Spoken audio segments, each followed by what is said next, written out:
Today from the Global Lane, Israel advances to eliminate Hamas, how the war may affect the price of oil and your pocketbook. Wars in general are inflationary, and pain at the pump is certainly something we're going to have to grapple with for a little bit of time here. Move over, Joe. Is Michelle Obama about to enter the Democratic presidential race? Michelle has actually been following the exact same formula that Barack did to become president. So I'm predicting that Michelle will enter the race in November, about 4 or 5 weeks from now, and that's when she'll make her move. Syracuse University shuts the doors of a campus church for inclusion violations. In reality, they were just holding the basic Christian belief that homosexual activity is a sin. And tolerance for anti-Semitic shouts of "Gas the Jews" in the land of Oz, but the arrest of a Christian man displaying an Israeli flag. You've been arrested in relation to arrested? For doing what? For what? Having a flag. Reaching the peace. And it's all right here on the Global Lane. Global markets are unsettled over Israel's war with Hamas. Stocks are mixed and the price of oil is up. What might we expect in the days ahead? Higher prices at the pump? Supply chain shortages? Or is the world getting used to these types of disruptions? Well, joining us from Dallas is Brandon Pizzurro. He's incoming president of Guidestone Funds, America's largest faith-based mutual fund company. Okay, Brandon, so oil prices are climbing. Early this week, they were up about $4 a barrel. It looks like the war is likely to go on for quite some time. So what is the likely impact of this war on consumers? Yeah, great question. First and foremost, it goes without saying, but it's worth reiterating. Just our hearts go out to the people of Israel.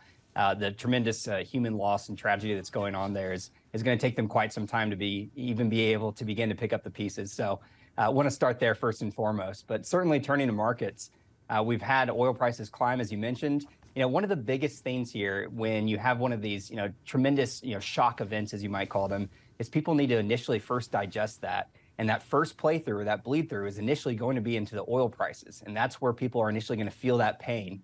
As you mentioned earlier, that pain at the pump is very tacit. And one of those first things that people think about when they say, is my cost of living going up? And pain at the pump is certainly something we're going to have to grapple with for a little bit of time here.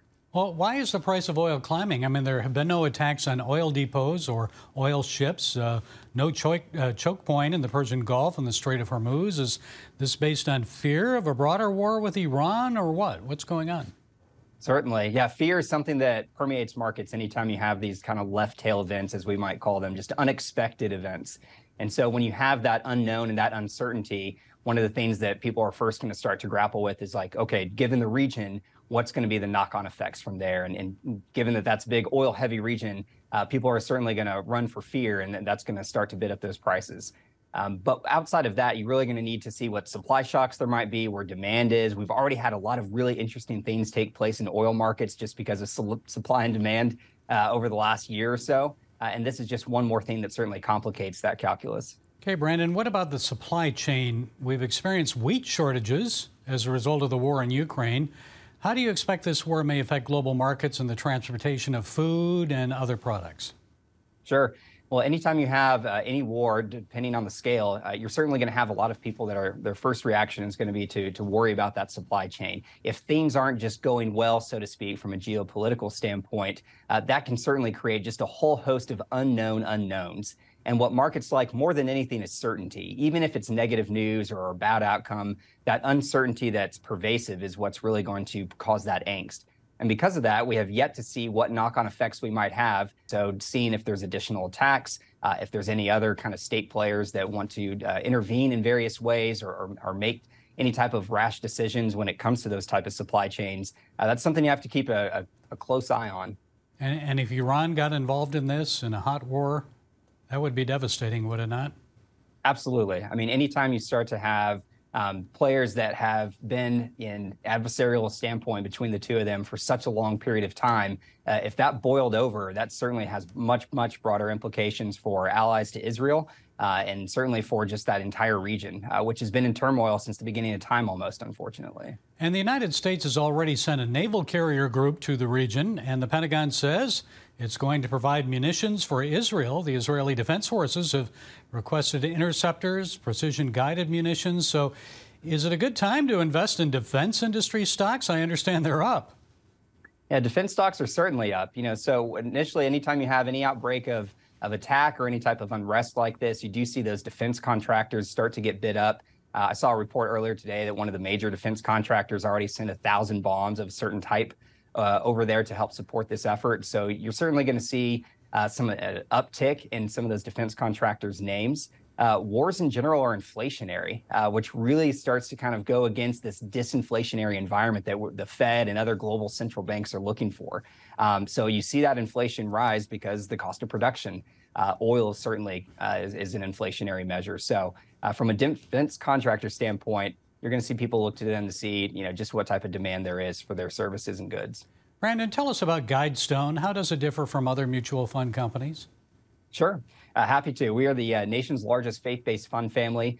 We stand for the various tenets of what a conservative Christian investor would like to have. We do that through multiple outlets. We have not only our faith-based screening, which is essentially what we're standing against, but also advocacy and impact efforts in terms of what we're standing for. Our dollars are our way of expressing our views and where we want people to see the world through our Christian worldview. And so by having the investments that we do choose to have, we can have that material positive impact by seeking to have change and at the same time seeking to have a rate of return for our investors that we believe is not having to have a Christian discount, so to speak, that you can have your faith and you can have your return that you need for your investment objectives as well.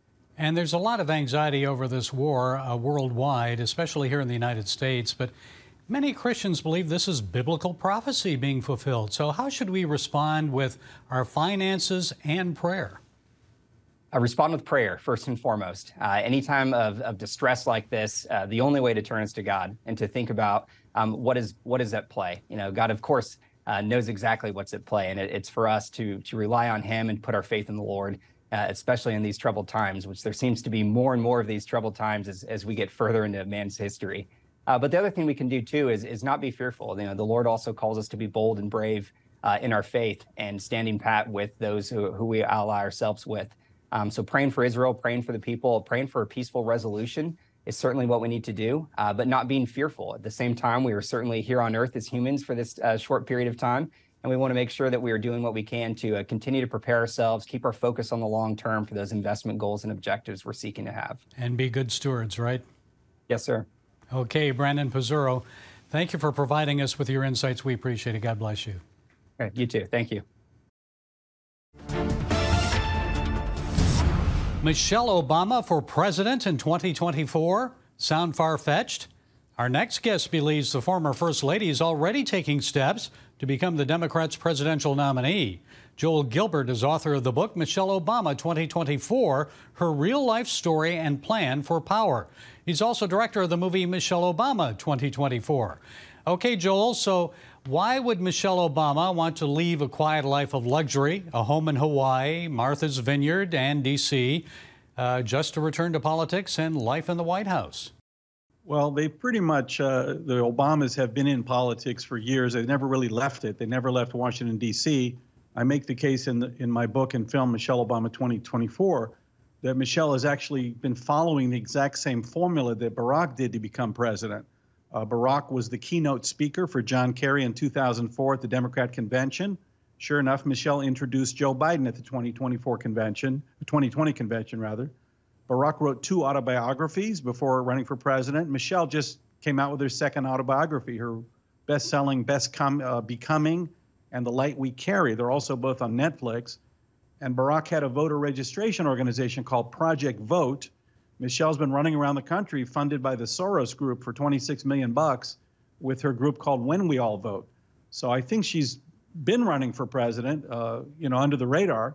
And I think the Democrat Party set it up for her. They moved the first primary out of Iowa, where she would have had to campaign in 100 counties, to South Carolina, where half the electorate of the Democrat primary voters are African American. And they moved the DNC, Democrat Convention, to Chicago, Michelle's hometown of all places. So we have a December 23rd deadline to get on all the primary ballots. So I'm predicting that Michelle will enter the race in November, about 4 or 5 weeks from now. And that's when she'll make her move.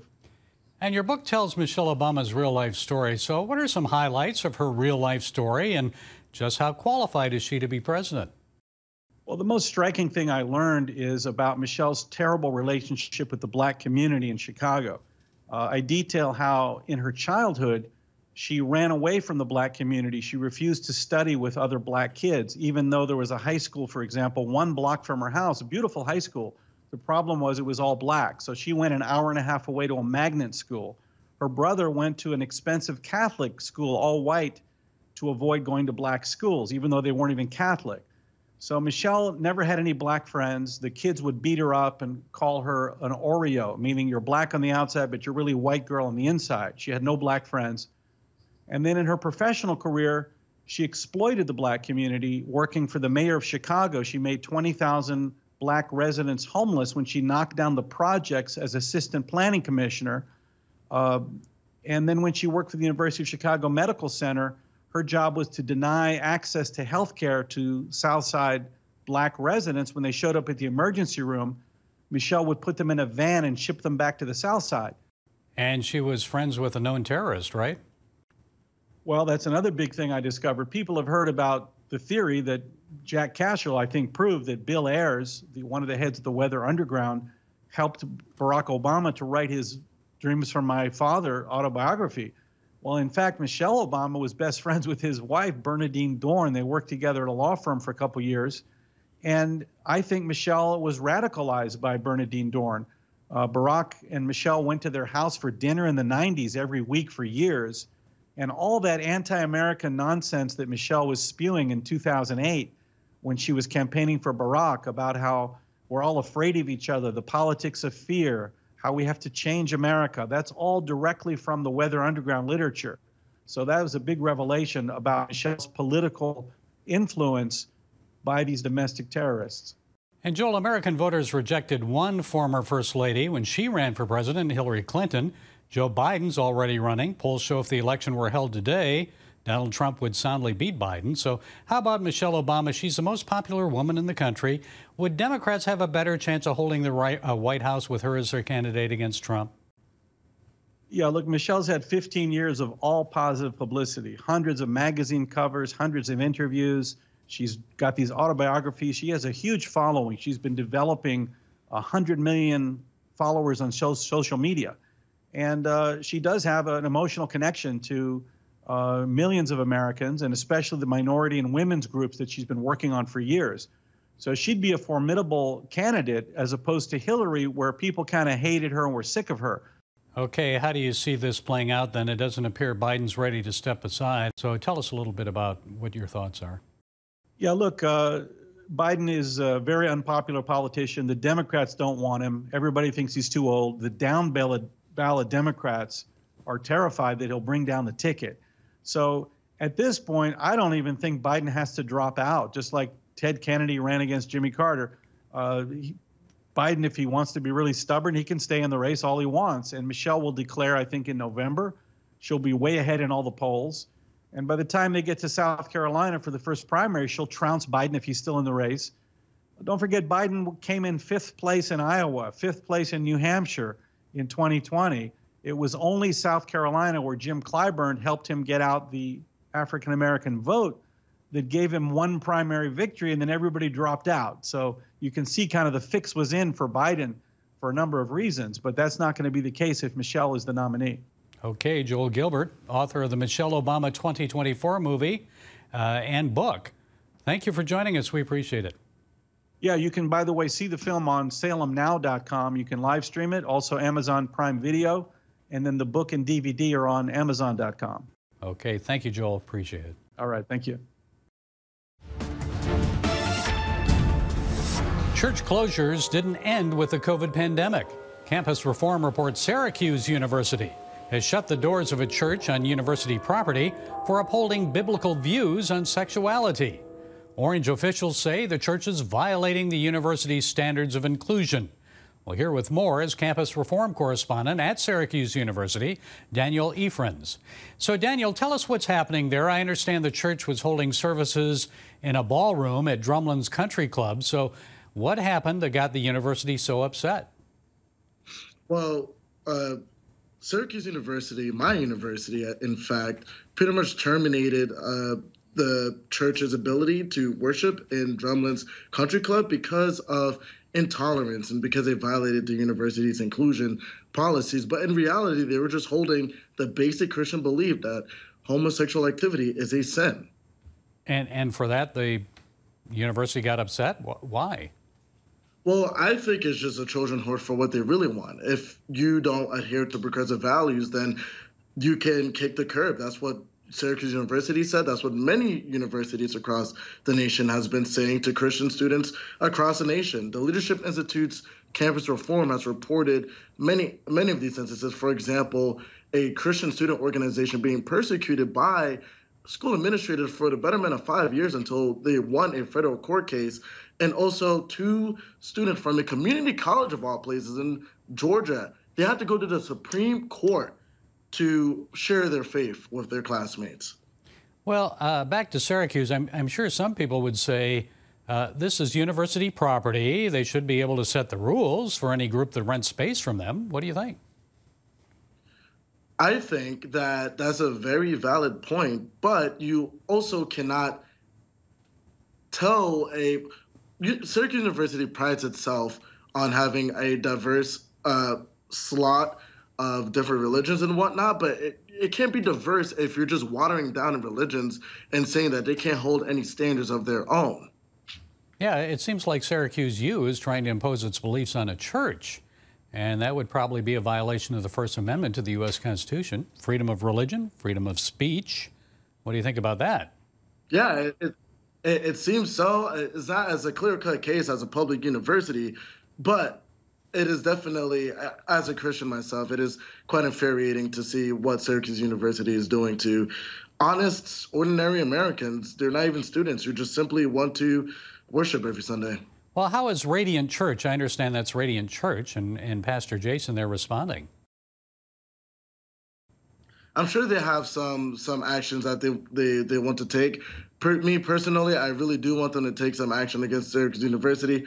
I am a practicing Christian. I am a son of a pastor, and even in New York City, I grew up in New York City. I was at least taught in New York City to respect people of other religions and don't water down what they believe in.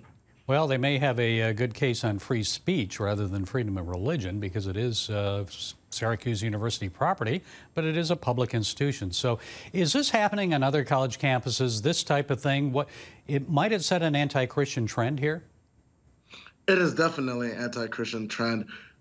I talked about the 2 former examples, and campus reform has reported on many more examples than just like the Christian student organization that was prosecuted by a school administration for 5 years. I mean, students, it's not even just school administrators, students have even sued the Department of Education to get the strip federal funding from Christian schools, even though they chose to go to those schools. And they cite intolerance and a lack of inclusion, just as Syracuse University cited that same, inclusion narrative in order to remove Radiant Church. Okay, Daniel, you may get your student loans paid off, but you won't be able to worship in church freely and say what you think. Daniel Efrons, campus reform correspondent at Syracuse. Thank you, Daniel, for being with us. We appreciate it. Thank you for having me. In the immediate aftermath of the Hamas terror attacks on Israel, anti-Semites came out of the woodwork for the whole world to see. One of the worst and most visible displays of anti-Jewish hatred occurred in Sydney, Australia, where 1,000 pro-Palestinian protesters gathered outside the Opera House and shouted gas and F the Jews. It's important for us to show exactly what they're saying, because they're not even saying F the Israelis or F the Zionists. They're saying F the Jews. Listen to what they're saying. And that's what we've been arguing the whole time that this is about. This is not about, this is about their hatred towards Jews. Australia's News 7 talked to Israel supporter Mark Spiro, who was arrested for displaying an Israeli flag at that event. You've been arrested in relation to arrested for doing what? For what? Having a flag. Preaching the peace. You see how this is in Oz? You're free to display Palestinian flags and shout anti-Semitic slogans, but displaying an Israeli flag gets you arrested.